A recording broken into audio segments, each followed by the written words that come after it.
고성국 칼럼입니다. 국정원 대공수사권 존치를 민주당에게 압박하라. 충북동지회에 지령을 내린 자는 리광진이고, 이번에 포착된 창원, 경남 창원의 자통 제주도 조직은 김명성입니다. 리광진이, 김명성이, 이 리광진이는 1960년생, 모자공작조, 부부공작조로 수차례 국내에 침투한 공을 인정받아 북한에서 영웅칭호를 받고 있는 인물이라고 하고요. 이 리광진과 김명성, 대남 공작에 있어서는 북한 내에서는 베테랑으로 알려져 있는 자들이 직접 충북 간첩단이라든지 뭐 이번에 수사되고 있는 여러 간첩단들을 동시다발적으로 조직했다는 정황이 확인이 되고 있습니다. 그런가 하면 이번에 압수수색 당한 이 4명은 혼자 가거나 때로는 2명씩 짝을 지어 가서 캄보디아, 프놈펜과 하노이 등에서 북한 공작원들과 만나서 지령도 받고 뭐 그 지령에 따라서 행동도 한 것으로 드러나는데요. 4명이 서로 연계해서 활동했다는 증거는 아직 확보되지 않았지만 2명씩 조를 짠 것처럼 서로 출국 기간이 겹치는 등 점을 감안했을 때 이들의 연계 활동 가능성을 배제할 수 없다. 특히 이 중에서 가장 중요한 역할을 한 민노총 조직국장 A씨, 이 사람은 캄보디아 프놈펜으로 출국할 당시 민노총에서 정치국장, 조직쟁의국장 등의 핵심 간부를 맡고 있으면서 프놈펜에 가서 북한 공작원과 만났던 것이 확인이 됐습니다. 또 이들은 북한 대남 공작원과 외국 이메일 계정 아이디와 비밀번호를 공유하는 방식으로 사용했다고 하는데, 신종 연락수단, 사이버 드버크 수법이 적발 위험을 피하기 위해 특정한 사이버 공간에 지령문을 놓고 가면 시차를 두고 다른 인물이 이를 챙겨가는 방식으로 연락망을 구축했다고 합니다. 드버크는 예전에 보면 공작원이 내려와서 야산 같은데 뭐 큰 나무 옆에 바위돌 2개, 그 옆에 1m 땅 파고 미화, $10,000, 권총, 독약 이런 거 파놓고 간다. 이런 식으로 해놓으면 나중에 고정간첩이 가서 보물지도 찾듯이 그렇게 해서 하는, 이걸 드버크라고 그럽니다. 근데 지금은 그런 식의 그 현장 드버크가 아니라 사이버 드버크를 이용해서 연락을 취하고 있다, 이런 뜻입니다. 이들이 북한의 지령 이행 여부를 보고할 때 사용한 스테가노그래피라는 암호화 방식, 문자를 숫자로 자동 변환한 다음에 이미지나 오디오, 비디오 파일로 위장해서 보내는 이런 것들까지 공안당국이 다 파악했습니다. 윤석열 정부 출범 후에 국정원에 바로 이런 간첩 사건을 제대로 수사하기 위한 방첩 조직이 신설됐다고 합니다. 국정원은 지난해 대공 방첩 전담 조직을 내부에 신설했는데요. 수년 동안 내사해온 국법법 위반 혐의 사건들이 어느 정도 실체가 드러난 데다가 연루된 조직이 광범위하게 퍼져 있다고 판단하고 일종의 TF를 구성을 한 겁니다. 그런데 이 2017년 프놈펜에서 북한 공작원과 접촉한 민노총 간부의 동향은 문재인 좌파 정권 때 이미 파악이 됐었다고 합니다. 17년에 파악된 사건이 2023년에 와서야 본격적으로 수사가 된 겁니다. 6년이나 지났어요. 왜? 국정원에서 수사하려면 적어도 수사 허가를 받아야 되거든요. 이러이러한 사건이므로 이러이러하게 수사하겠습니다. 예산은 얼마 들고 요원은 몇 명이 필요합니다. 이걸 누가 최종 결제합니까? 국정원장이 결제합니다. 그 국정원장은 국가안보실을 통해서 대통령한테 보고를 합니다. 당시 문재인 국정원의 윗선에서 남북관계 등을 이유로 사실상 수사를 뭉개고 미뤘던 탓으로 2017년에 포착이 됐는데 본격적인 수사는 6년이나 지나 정권이 바뀐 후에야 비로소 시작될 수가 있었다.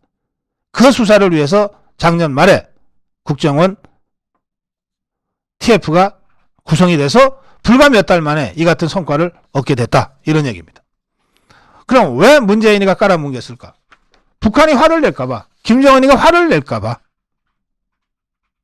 그래서 당시 국정원에서 근무했던 간부의 말입니다.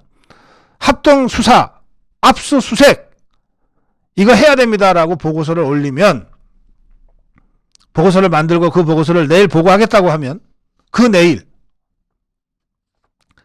결정을 해줘야 될 국정원 간부들이 휴가를 내버렸다는 거예요.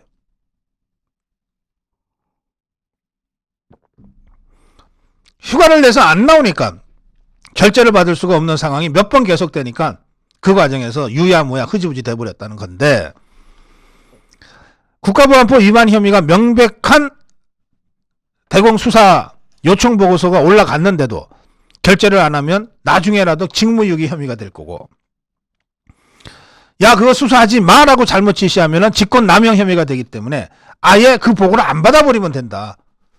아 나 그때 휴가 가느라고 보고를 못 받았어요. 아 제가 문제 뭐 직권남용했습니까? 제가 언제 직무유기했습니까? 나중에 면피용으로 하기 위해서 휴가들을 가곤 했다. 자, 결론입니다. 올해 말이면 국정원의 대공수사권은 중단됩니다. 박탈됩니다. 경찰로 넘어가게 돼 있습니다. 이대로 놔둬도 되겠습니까?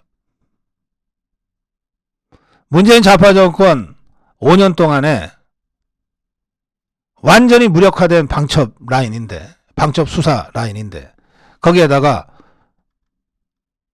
이렇게 포착됐던 정보까지 수사를 이 핑계 저 핑계 하면서 유야무야 시켰는데, 이제 윤석열 정부가 들어섰는데도 문재인 좌파 종북 세력이 만들어 놓은 그 망고의 악법들 때문에 대공수사권 경험도 없는 경찰한테 넘기고, 대공 정보와 수사의 핵심이었던 국정원은 사실상 절반 이상 기능을 중지당하게 되어 있는 이 상황을 그대로 보고만 있어야 됩니까? 저는 그래서 이렇게 주장합니다. 국민의힘이 좀 정신 차리고 다른 문제는 뭐 천천히 하더라도, 전당대회 끝난 다음에 하더라도 적어도 이 문제만큼은 더불어민주당을 강력하게 압박하자.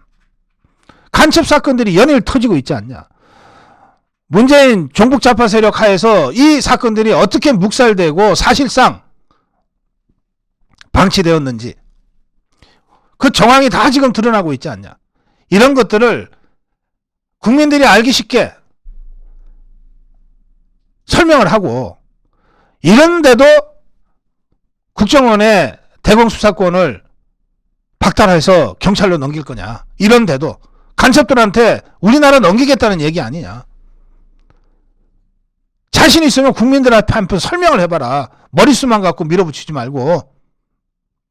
지금이라도, 다른 건 뭐 천천히 하더라도 지금이라도 대공수사권만은 국정원에 존치시키는 식으로 여야가 합의하면 2, 3일이면 되지 않냐. 이거 하자 라고 더불어민주당을 좀 압박 좀 해라 말이에요.